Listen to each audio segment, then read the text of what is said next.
فرمایا نبی صلی اللہ علیہ وسلم نے شیطان جو ہے نا تمہارے سر کے پچھلے حصے پہ 3 گرے لگا دیتا ہے جب بندہ سوتا ہے، اور ہر گرہ پر یہ لکھ دیتا ہے علیک لیل طویل، بہت لمبی رات ہے بھائی، ابھی سوتا رہے آرام سے، ابھی اٹھنے کی ضرورت نہیں ہے۔ فإن استيقظ فرقد، سو جا۔ فإن استيقظ، اگر انسان جاگ کے اللہ کا ذکر کر لے، بھائی ایک دم سے تہجد کے لیے نہیں اٹھ سکتا نا، گہری نیند ہوتی ہے، تو صرف اتنا کر لے، آنکھ کھول کے اللہ کا ذکر کر لے تو ایک گرہ کھل جاتی ہے اس میں، ٹھیک ہے نا۔ فإن توضأ ان حلت عقدۃ، پھر اگر وضو کر لے، بعض دفعہ یہ انسان کہتا ہے بے اور تہجد کون پڑھے گا، تو بھائی ہمت کر کے بس ذکر شروع کر دو بیٹھ کے تھوڑی دیر، پھر تھوڑی سی ہمت کرو، بولے چلو وضو کر کے دوبارہ سو جاؤں گا میں، ٹھیک ہے، لیکن جب وضو کر لیتا ہے تو ایک اور گرہ کھل جاتی ہے۔ اور پھر فإن صلی، اگر مصلی پہ آ کے کھڑا ہو گیا نا تو تیسری گرہ بھی کھل گئی۔ تو جو کیفیت اس وقت ہوتی ہے وہ کیفیت رہتی نہیں ہے، شیطان یہ بتاتا ہے کہ ابھی تو کیسے نماز پڑھے گا، عجیب سی حالت ہو رہی ہے تیری، تو وہی حالت آہستہ آہستہ ختم ہو جائے گی۔ تو آپ نے فرمایا ایک اور گرہ کھل جاتی ہے، فأصبح نشیطا طیبا نفسی، اور دل خوش ہوتا ہے اس کا اور طبیعت میں تازگی ہوتی ہے۔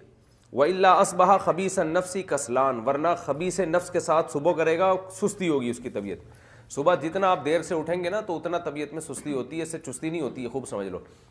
مجھے یاد ہے جب ہم صبح صبح جامعہ میں پہنچایا کرتے نا، پہلے گھنٹہ ہوتا تھا، اس وقت بھی وہی تھکاوٹ ہوتی تھی جو اب آخری گھنٹے میں پہنچ کے ہو رہی ہے۔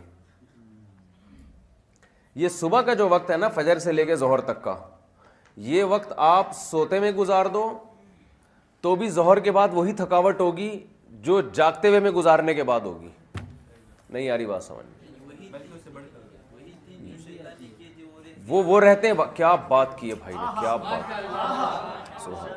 اگر میری جیب میں 1 لاکھ کا نوٹ ہوتا آپ کو نہیں دیتا پھر بھی میں۔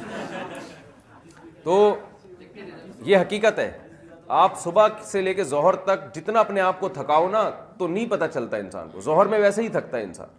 اس کی ایک میڈیکل ریزن بھی ہے، ڈاکٹروں سے ہم نے پوچھا، وہ کہتے ہیں صبح کے وقت میں آکسیجن کا ریشو بہت ہوتا ہے فضا میں، تہجد کے وقت میں تو بہت ہی زیادہ ہوتا ہے، پھر وہ آہستہ آہستہ کم ہوتا چلا جاتا ہے، تو دوپہر کے وقت میں وہ ریشو کم ہو جاتا ہے، تو وہ نیچرل تھکاوٹ ہے۔ تو اس چستی کے کام کو آپ نے اس میں لگا دیا سونے کے ٹائم میں، جو کسی اور ٹائم بھی ہو سکتا تھا۔ ٹائم مینجمنٹ اسی کو تو کہتے ہیں نا، کہ آپ اپنے ٹائم کو ایسے مینیج کریں کہ کون سا کام کس کام کے لیے سوٹیبل ہے، سمجھتے ہو؟ جیسے صبح ناشتہ جو ہے نا، اگر وہ آپ پراٹھے بھی پھوڑ دو تو وہ صحت کو نقصان نہیں پہنچاتے زیادہ۔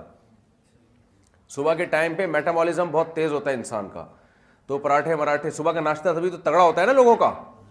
ابے آپ لوگوں نے سنا ہوگا نا کہ صبح کھاؤ بادشاہوں کی طرح، دوپہر کھاؤ درمیانے درجے کے کون لوگ ہوتے ہیں ان کی طرح، رات کھاؤ فقیروں کی طرح۔ اب آپ نے پراٹھا کھانا ہی ہے تو آپ اگر صبح پرہیز کرو گے، صبح آپ کھا رہے ہو سیلڈ کھا رہے ہو اور رات کو آپ پراٹھے کھاؤ گے، تو پراٹھے کھانے کی چاہت تو پوری ہوگی لیکن آپ کا انا للہ بہت جلدی ہو جائے گا۔ تو یہی پراٹھا آپ نے شوق ہی ہے کھانے کا، تو صبح کے ٹائم پہ کھا لو، اس میں کھانے کا بھی مزہ آئے گا، ہضم بھی ہوگا اور وہ نقصانات بھی نہیں ہوں گے۔ تو یہ ایک ٹائم کو مینیج کر دیا نا، آپ کو لذت بھی حاصل ہو گئی اور صحت کو نقصان بھی کم ہوگا۔ تو اسی طرح سونے کا جو ٹائم ہے نا، وہ ایسا ٹائم ہونا چاہیے جس میں آپ ویسے کسی اور کام کے ہو ہی نہیں۔ دوپہر آدمی جو ہے نا، دھوپ جب نکلی ہوئی ہوتی ہے ویسے ہی فارغ ہو چکا ہوتا ہے ہر کام سے، دل نہیں لگتا اس کا، تو وہ سونے کے لیے ٹائم ہے بہترین، قیلولہ، اس میں آپ کو انرجی مل جائے گی، پھر آپ آدھا گھنٹہ 1 گھنٹہ سو کے اٹھو پھر رات تک، اور رات کا بھی ایسا ہی ہے۔ چلو